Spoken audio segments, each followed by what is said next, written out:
Moray Verabotai, Shalom Uvracha, le Mishnah Brura sur le Shulchan Aruch, Siman Taoresh Pehe, il dit que nos sages, ils ont instauré de lire depuis Rosh Chodesh Adar jusqu'à Rosh Chodesh Nissan 4 passages de la Torah supplémentaires aux parashiot qu'on lit toutes les semaines. On sait que Adar, c'est le dernier mois de l'année selon la Torah, et Nissan, c'est le premier mois de l'année. Alors pendant cette période, alors chaque Shabbat, on sort un Sefer Torah en plus pour lire un passage qui est lié avec l'événement de la semaine ou du mois. Ces 4 Shabbatot s'appellent Shabbat Shkalim, Shabbat Zachor, Shabbat Para et Shabbat HaChodesh.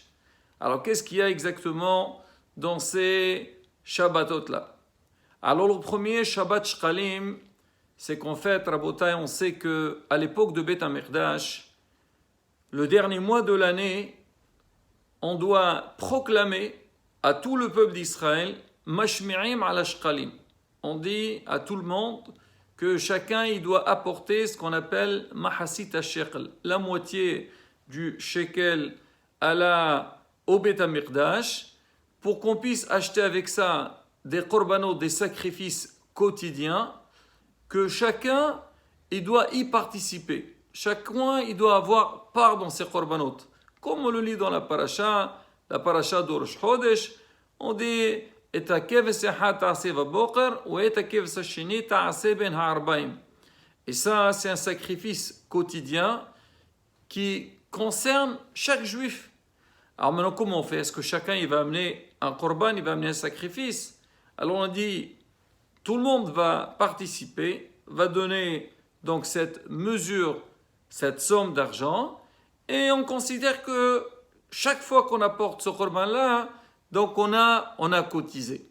Mais maintenant, on ne va pas attendre Rosh Chodesh Nissan pour dire aux gens, allez Rabotai, venez, donnez vos shkalim, pour qu'on puisse acheter donc les sacrifices. Alors un mois avant, alors on va proclamer, partout on va leur dire, Rabotai, allez, il faut amener vos shkalim au Beth HaMikdash. Et on sait qu'aujourd'hui, malheureusement, on n'a pas le Beth HaMikdash, on dit, on shalema farim sefatenu. C'est quoi qui remplace les parim, donc les taureaux, ça veut dire les sacrifices, les bêtes qu'on va approcher dans le Beth HaMikdash, c'est nos lèvres, c'est nos prières. C'est ce qu'on fait en fait tous les jours.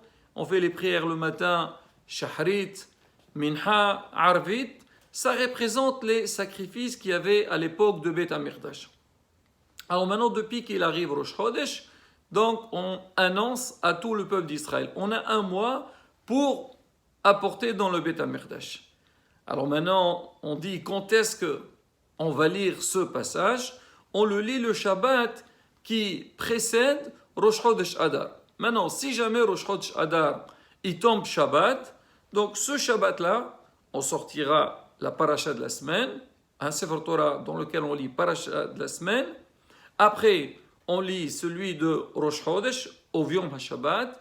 Et dans le troisième, on lit parachat Kitissa. Alors on suit le principe qui dit Tadir Vesheeno Tadir Tadir Kodem. Vu que toutes les semaines, on lit la paracha de la semaine, donc le premier Sefer Torah, on lira dedans la paracha de la semaine. Rosh Chodesh, c'est tous les mois, le début des mois. Donc on lit le passage de Rosh Chodesh au Yom HaShabbat.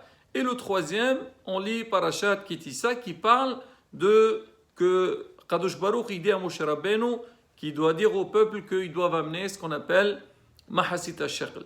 Au niveau de l'Haftara, donc on fera l'Haftara qui est liée avec Mahasit HaShekel, mais on rajoute avec Parashat Shkalim, et on rajoute aussi au début à la fin, donc les psukim, c'est une fois qu'on a lu toute l'Haftara, on rajoute les psukim premier et dernier du pasuk de Rosh Chodesh. Alors maintenant, donc ça c'est Shabbat Shkalim. Le deuxième Shabbat, c'est Shabbat Zachor. Le Shabbat qui précède Purim, on doit lire le passage qui se trouve dans Parashat Kitessé, Zachor et asher asa lecha Amalek baderech b'sitchem Mitzrayim.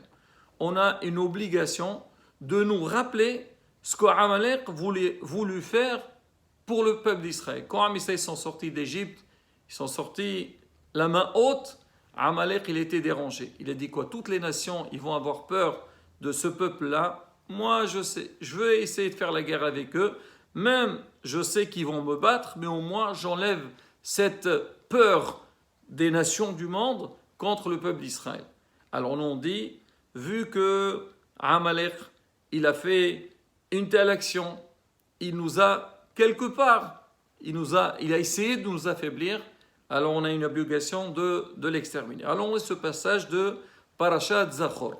Alors pourquoi spécialement le Shabbat qui précède Purim? Parce qu'on sait, à Purim, on parle de quoi? C'est vrai, on appelle Megillat Esther, mais on parle aussi de Haman Arasha. Haman, il a voulu détruire le peuple d'Israël, il a essayé, il a même influencé sur le roi Ahashverosh, qu'il lui a donné la permission de faire ce qu'il voulait du peuple d'Israël. Et Baruch Hashem, Hene lo yanom velo ishan shomer Israël. Kadosh Baruch on ne dort pas, et il nous a sauvés, il nous a épargnés face à la xéra de Haman. Et Haman, comme lui c'est un descendant de Amalek, donc le Shabbat qui est avant, alors qui précède Purim, on va lire le passage de Zachor et Asher Asa Lecha Amalek. Comme on le dit dans la Megillah, Ve'yamim ha'ele nizkarim v'na'asim. C'est-à-dire une fois qu'on lit toute la Megillah, on lit l'histoire qui s'est passée avec la Xéra de Haman, l'histoire avec Mordechai, Esther, et que Baruch Hashem, il y a eu la grande délivrance pour le peuple d'Israël. Alors on a écrit dans la Megillah, Ve'yamim ha'ele, ces jours-là, donc de Purim, nizkarim v'na'asim. On doit se rappeler de l'histoire. Et aussi, on doit faire certaines actions. Si Dieu veut, on parlera dans les prochains cours, Mishloach Manot et ainsi de suite, lecture de la Megillah. Alors on dit c'est pareil aussi par rapport à Haman Arasha, Nizkarim, c'est-à-dire on va faire Zachor Tasher Asalecha Amalek, on doit nous rappeler donc de ce qu'il a fait et on attendra le jour que Haman et Amalek il sera exterminé. La troisième parasha, c'est Parashat Para. On appelle Shabbat Para. Ça veut dire on va sortir un Sefer Torah supplémentaire dans lequel on va lire dans Parashat Huqam donc le passage qui parle de la vache rousse. Alors quel rapport? Parce que on sait qu'à l'époque, donc quand on avait fait le Mishkan, alors Am Israël avait besoin de se purifier parce qu'ils vont approcher le Korban Pesach et le sacrifice donc pascal, il devait se faire avec tahara, avec kedusha, avec pureté. Et maintenant, comment se purifier? On avait besoin d'asperger sur les gens donc la cendre de la vache rousse. Alors maintenant, qu'est-ce que comme et ce passage donc Parashat Para, il parle donc de la procédure, comment faire avec la cendre de la vache rousse, comment purifier. Alors nous aussi, donc on rappelle de ça, on va lire parce qu'on va commencer Rosh Chodesh Nissan et Nissan, donc il va y avoir la fête de Pessah. Alors nous aussi, on doit lire on rappelle donc de cette histoire-là, de ce qui s'est passé dans le passé. Alors on lit ce passage et en même temps, on va prier à Kadosh Baruch, on va aller dire Kadosh Baruch de la même manière que le peuple d'Israël a été purifié dans le passé. Donc il a pu faire les korbanot à l'époque du Mishkan et plus tard dans le Beth HaMikdash. Nous aussi, Bezat Hashem, tu jetteras sur nous ce qu'on appelle Mayim Tehorim, comme c'est écrit, Wezarakte alechem Mayim Tehorim venitartem. Moi je jetterai sur vous de l'eau pure et vous allez vous purifier. Ça veut dire, on doit prier que Bezat Hashem, très prochainement, on aura le Beth HaMikdash et qu'on puisse faire les korbanot comme dans le passé. Et le dernier, c'est Shabbat HaChodesh, c'est le passage qu'on lit, il est dans Parashat Bo. Ahot Jazé, ce mois-ci, ça sera le premier des mois de l'année, qui est le mois de Nissan. Alors nous aussi, le Shabbat qui précède Rosh Chodesh Nissan, ou si jamais Rosh Chodesh Nissan ça tombe Shabbat, alors on lira ce passage en plus, donc en dehors de la Parashat Shavua, ce passage-là pour faire un rappel. C'est vrai que nous, le mois commence une fois qu'on voit la lune. Mais ça, il y a deux choses. Il y a le début du mois, donc qui est lié avec l'apparition de la lune, mais il y a aussi le premier mois de l'année, c'est le mois de Nissan. Nous aussi, on doit faire un rappel à ça. Alors sur ça, Rabotai, donc sur ces 4 parachutes qu'on vient de citer, alors le Shulchan Aruch, il a rapporté des petits rappels, parce que c'est vrai, on parle, on sait, tout le monde dit oui, on sait, le mois de Hadar, on sort des Sefer Torah supplémentaires chaque semaine, mais Rabotai, il y a certaines choses qu'on a besoin de connaître et se rappeler. Déjà, on ne sort pas tous les Shabbatot, il y a des Shabbatot qu'on ne sort pas un Sefer Torah supplémentaire. Alors comment on va se rappeler tout ça? Alors déjà, on dit que, pas on dit, le mois de Hadar, alors il tombe, il y a 4 jours dans lesquels il peut tomber le mois de Hadar, on dit c'est quoi? C'est Zavdou, Zayin, Bet, Dalet, Waouh. Ça veut dire Rosh Chodesh Hadar, il peut tomber Zayin le samedi, Bet le lundi, Dalet le mercredi et Waouh le vendredi. Alors maintenant, Rabotai, pour savoir quand est-ce qu'il tombe Purim. Alors si Rosh Chodesh, par exemple, il tombe Shabbat, Purim il tombera vendredi. Donc on fait le tour de 2 semaines, 14e jour, c'est la veille. Si jamais il tombe le lundi, Purim, c'est dimanche. Si Rosh Chodesh il tombe mercredi, Purim, c'est mardi. Si Rosh Chodesh il tombe vendredi, alors Purim il tombera jeudi. Ça c'est Zavdou, c'est Rosh Chodesh. Maintenant, par rapport à ces dates-là, alors les 4 parachutes qu'on vient de citer, alors des fois, il y a un des Shabbatot où on ne va pas lire. Comment on fait? Sur ça aussi, Shulchan Aruch, il a donné un signe simple pour se rappeler. On dit Ztu, Bo, Dad, Uvio. Ça veut dire quoi? Je parle en chinois là. Alors on dit Ztu, ça veut dire quoi? Quand Rosh Chodesh Hadar, il tombe Zayin le Shabbat, donc le 15 du mois, ça sera un Shabbat où on ne sort pas un Sefer Torah supplémentaire. Parce qu'en vérité, c'est simple. Donc le premier Shabbat, on va lire Shabbat Shkalim. Le deuxième, Shabbat Zachor. Et Purim va tomber le vendredi. Le lendemain de Purim, on ne va pas faire parce qu'il faut Rosh Chodesh.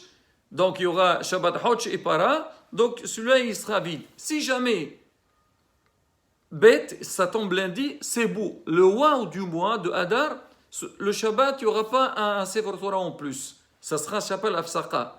Il n'y a pas. Si jamais ça tombe le Dalet, Rosh Chodesh, alors on a dit Dad, donc c'est Rosh Chodesh, ça tombe mercredi. Donc le Shabbat Dalet de Hadar, il n'y aura pas un Sefer Torah supplémentaire. Mais si ça tombe vendredi Rosh Chodesh, on va avoir 2 Shabbatot. On ne sortira pas un Sefer Torah supplémentaire. C'est quoi? On dit Ubio. Vav, il tombe le Vav, c'est-à-dire le vendredi. Donc le B du mois, le lendemain de Rosh Chodesh, il n'y a pas un Sefer Torah supplémentaire.